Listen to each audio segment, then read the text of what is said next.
एक आदमी का भाई एक बड़ा और ताकतवर आदमी था, लेकिन जब उसका छोटा भाई जो हमेशा बुली होता था उसके सामने आया तो उसने कोई सहानुभूति नहीं दिखाई बल्कि उसको बेकार कहकर बुलाया। उसने न सिर्फ अपने भाई हैंग चौहान का साथ देने से मना कर दिया बल्कि उसको धमकी भी दी, अगर तुमने किसी को भी बताया कि तुम मेरे भाई हो तो मैं खुद तुम्हें खत्म कर दूंगा। यह सुनकर हैंग चौहान गुस्से से अपने दांत कसने लगा और चिल्ला पड़ा, तुम ऐसा कैसे कह सकते हो? मैं तुम्हारा अकेला भाई हूँ। लेकिन उसका बड़ा भाई बिना कुछ कहे पलट गया जैसे उसने कुछ सुना ही ना हो और दरवाजा बंद करके चला गया और फिर वह 3 साल तक वापस नहीं आया। इन 3 सालों में वांग चामिन को रोज स्कूल में बुलिंग सहनी पड़ी। फिर एक दिन उसके पास एक फोन कॉल आई, उसके भाई की मौत हो चुकी थी। यह सुनकर वह एकदम स्तब्ध रह गया। चाहे दोनों ने 3 साल तक एक दूसरे को देखा भी ना हो, फिर भी हैंग चौहान ने सोचा कि उसको अपने भाई को आखिरी बार देखना चाहिए। उसके भाई की मौत एक मोटरसाइकिल दुर्घटना में हो गई थी जहाँ एक ट्रक ने उसको तुरंत मार दिया। लेकिन अंदर ही अंदर एक तीव्र संघर्ष के बाद वांग चौहान ने अपने भाई के शरीर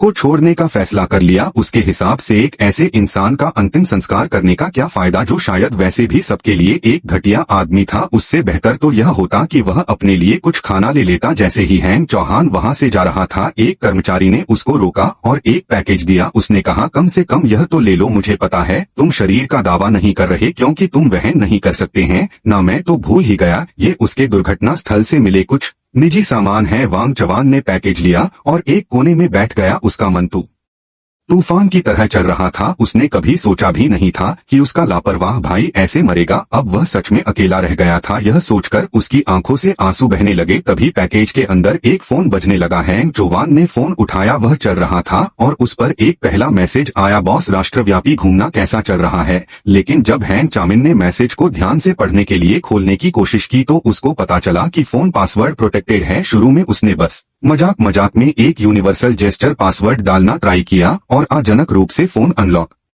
हो गया। अब उसने फोन के कंटेंट को ध्यान से देखना शुरू किया। एक मैसेज ने उसका ध्यान आकर्षित किया। यह जंगू का निजी जानकारी था जो उसके स्कूल का एक लड़का था। उसने मैसेज खोला तो उसको यह देखकर सदमा लगा कि कोई वास्तव में जंग हिसू की तारीफ कर रहा था। यह सुनकर हैंग चौहान भ्रमित हो गया क्योंकि जंग हिसू तो हमेशा उसको बुली करता था। उससे अपने अंदर से गुस्सा आने लगा और उसने उसको थोड़ा बुरा भला कह दिया। जब उसने सारे मैसेज ध्यान से पढ़े तो उसको समझ आया कि यह लोग बदमाशों का एक गिरोह है। तभी उसने ने समूह की पिन की हुई चैट में एक मैसेज भेज दिया, सभी लोग इकट्ठा हो जाओ। उसका प्लान यह था कि पुलिस को बुलाकर इन सबको जेल भिजवा सके। लेकिन तभी किसी ने उसका कान पकड़ लिया। वो होन चांग ही था। उसकी नजर पैकेज पर गई और उसको समझ आ गया कि कोई मर चुका है। लेकिन उसने बिल्कुल भी सहानुभूति नहीं दिखाई। उसके बदले उसने पैकेज के सारे सामान को जमीन पर गिरा दिया। जब तक हैंग चौहान प्रतिक्रिया कर पाता तब तक बहुत देर हो चुकी थी। चाहे यह चीजें उसके लिए कोई मायने नहीं रखती थी, लेकिन फिर भी उसको गुस्सा आया कि कोई और उसके मामले में टांग अड़ा रहा था। गुस्से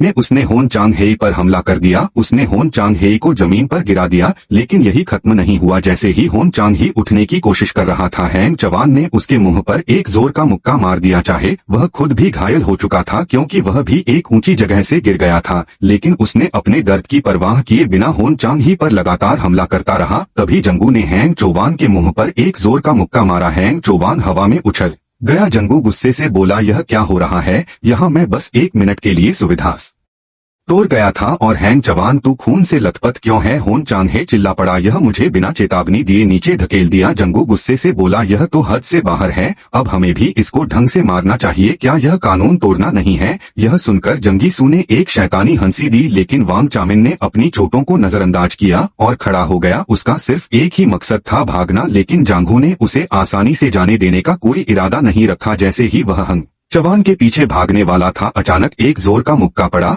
और वह जमीन पर गिर गया। जब उसने उठकर देखा कि किसने मारा तो उसका चेहरा सदमे से जम गया। वह कोई और नहीं बल्कि उसका खुद का बड़ा भाई वुई जंग था। जांगू एकदम सन्न रह गया। उसे समझ नहीं आया कि उसके अपने भाई ने उसे क्यों मारा। वुई जंग ने एक ठंडी आवाज में कहा, कोई वजह नहीं, बस बॉस ने कहा कि तू एक घटिया इंसान है और तुझे 1000 बार भी मार दिया जाए तो भी कम है। हैंग चौहान यह सुनकर कांपने लगा। उसने कभी सोचा भी नहीं था कि जिसे उसने संदेश भेजा था वह खुद उसका बड़ा भाई निकलेगा। अभी भी पूरी बात समझ नहीं आई थी, लेकिन जंगीसू खुद को बेचारा बनने नहीं देना चाहता था। जमीन पर गिरा हुआ हन चांगी चिल्लाया, रुक जाओ। उसकी आंखों में आंसू भर आए क्योंकि पीछे से एक बड़ा हुजूम धीरे धीरे बढ़ता आ रहा था। सबके कपड़े एक जैसे थे, मतलब सब एक ही गिरोह के लोग थे। यह देखकर हंग चौहान के बदन से ठंडे पसीने छूट गए। क्या यह सब मेरे भाई के आदमी हैं? जब तक जांगू को परिस्थिति समझ आती वह पूरी तरह घेर लिया गया था। वही जंग ने ठंडे लहजे में कहा, चाहे तू घटिया इन हो या नहीं, अगर बॉस को कोई पसंद नहीं आता तो उसका सिर्फ एक ही अंजाम होता है, एम्परर गैंग का कानून। जैसे ही उसने यह कहा पूरा गिरोह जांगू पर टूट पड़ा और उसे खून से लथपथ कर दिया। हंग चौहान यह सब अपनी आंखों के सामने होते देख रहा था। उसके दिल में एक ही सोचा आई, शायद मुझे अपने भाई का शुक्रिया अदा करना चाहिए। मैं इस फोन की ताकत का सही इस्तेमाल करूंगा। हंग चौहान अब सिर्फ स्कूल के बुलियों को सजा नहीं दे रहा था, बल्कि आधे देश के अंडरवर्ल्ड का कंट्रोल भी उसके हाथ में था। लेकिन उसने इस ताकत का गलत इस्तेमाल करने के बजाय स्कूल का माहौल साफ करने के लिए इस्तेमाल किया। जिन गुंडों ने स्कूल में आतंक मचा रखा था, हंग चौहान ने उन्हें जबरदस्त सबक सिखाने का प्लान बना लिया। उसने उन सबको उनके विक्टिम्स के लिए इंसानी कुर्सी बनने को कहा और फिर 2.5 घंटे तक बिना कपड़ों के ट्रैक पर दौड़ाया। हालात कितने भी बुरे क्यों ना हो, उन गुंडों के पास सिर्फ एक ऑप्शन था, मान जाना, क्योंकि एम्परर गैंग की नजर हर जगह थी। स्कूल के टॉप ऑफिशियल्स तक खबर पहुंची। पिछले एक हफ्ते में 20 से भी ज्यादा लोग एम्परर गैंग के अटैक्स का शिकार हो चुके थे। स्कूल की डिसिप्लिन टीम के लीडर दू जिफू भी शौक में थे। एम्परर गैंग ने हमेशा स्कूल की एक्टिविटीज में इंटरफेयर नहीं किया, तो अब अचानक यह सब क्यों कर रहे हैं?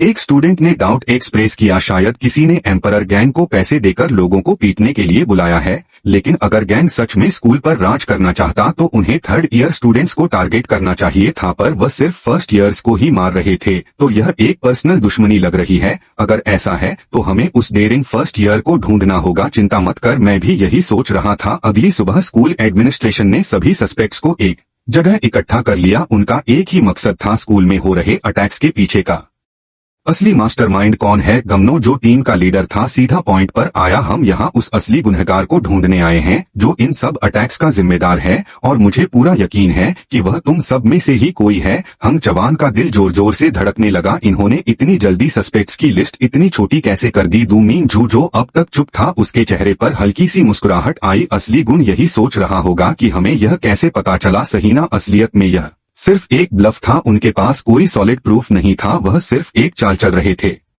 जो भी असली मास्टरमाइंड होगा वह जरूर रैप। मैं तुम्हें एक मौका देता हूँ, बेहतर होगा कि असली गुनहगार खुद मान ले, वरना मैं गारंटीड देता हूँ तुम आइज टॉर्चर्स देखोगे जो तुमने कभी सोचा भी नहीं होगा। हंग चौहान अंदर से काफी डरा हुआ था, लेकिन उसने फिर भी आगे बढ़ने का फैसला नहीं लिया। कोई भी कबूल नहीं कर रहा, तो अब हमारे पास सिर्फ एक ही ऑप्शन बचा है। कोई भी हिलेगा नहीं, सबकी तलाशी ली जाएगी। सामने से शुरू करते हैं। हंग चौहान का चेहरा एकदम सफेद पड़ गया। मेरा काम इस बार पक्का खत्म है, मुझे फोन लाना ही नहीं चाहिए था। अगर यह लोग फोन देख लेंगे तो मैं कुछ भी इनकार नहीं कर सकता। उसी वक्त सामने खड़े एक लड़के ने गलती से मूव कर दिया और तुरंत उसके मुंह पर एक जोर का मुक्का पड़ा। हंग चौहान ने एक बेहद ही हताशा भरा फैसला लिया। उसने अपना फोन निकाला और एम्परर गैंग को तुरंत एक मैसेज भेजने लगा, ड्रैगन डे हाई स्कूल के ऑडिटोरियम में फौरन आओ ले। लेकिन उसी पल गिंज ने झुककर उसकी तरफ देखा और बोला, तू क्या कर रहा है? हंग चौहान का पसीना छूट गया, उसका दिमाग एकदम ब्लैंक हो गया और वह जवाब भी नहीं दे पाया। मैंने कहा था ना कोई मूव नहीं करेगा, फिर भी तू न पर क्या कर रहा है? कहीं तू ही तो नहीं जिसने लोगों को हायर किया था? यह बोलते ही गिंज और उसके लोग हंग चौहान का फोन छीनने लगे, लेकिन हंग चौहान ने फोन को जोर से पकड़ लिया और उसे छोड़ने के लिए तैयार नहीं था। गुस्से से भरा गिंज अपना हाथ उठाने ही वाला था हंग चौहान को जोर का मुक्का मारने के लिए, लेकिन कभी रुको, मैं असली गुनहगार हूँ, मैंने ही लोगों को हायर किया था। पूरा ऑडिटोरियम एकदम साइलेंट हो गया। किम डी चोंग ने डरते डरते कबूल कर लिया।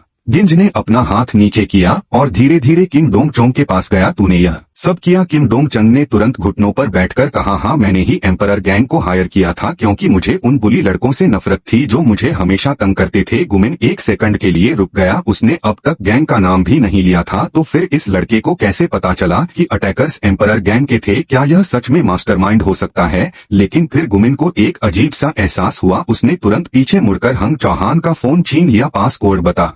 हंग चौहान ने थोड़ा हिचकिचा हुए कहा, 13145220। लेकिन जैसे ही गुमिन ने फोन अनलॉक किया, उसके सामने सिर्फ एड्स ही एड्स थे। यह क्या है? गमनो एकदम हैरान रह गया, उसके चेहरे पर कंफ्यूजन साफ दिख रही थी। यह तो सिर्फ एडवर्टाइजमेंट एप्स से भरा पड़ा है। उसका दिमाग एक सेकंड के लिए फ्रीज हो गया, वह समझ ही नहीं पा रहा था कि अब क्या बोले। तभी हंग चौहान ने अंदर ही अंदर एक बड़ा सा राहत की सांस ली। बच गया, उसने पहले से ही एक पुराना बेकार फोन अपने बैग में रखा था और असली वाला फोन उसने अपनी जैकेट के अंदर छुपा दिया था। अगर ये लोग असली फोन चेक करते तो सब कुछ वहीं खत्म हो जाता, लेकिन अभी भी खतरा खत्म नहीं हुआ था। गुमिन ने गुस्से से अपनी मुट्ठी कस ली, उसके अंदर एक अजीब सी बेचैनी थी। कुछ तो गड़बड़ है, यह लड़का सच बोल रहा है या कोई गेम खेल रहा है? उसके दिमाग में कई सवाल घूम रहे थे, लेकिन अभी उसके पास कोई सबूत नहीं था। तभी एक और गार्ड भागते हुए अंदर आया। सर, बाहर कुछ लोग आए हैं, बहुत अजीब लग रहे हैं। गुमिन ने आंखें थोड़ी सी सिकोड़ना मतलब अजीब। गार्ड ने हल्की सी कांपती हुई आवाज में जवाब दिया, वह सब पूरे काले कपड़े पहने हैं और सबके हाथ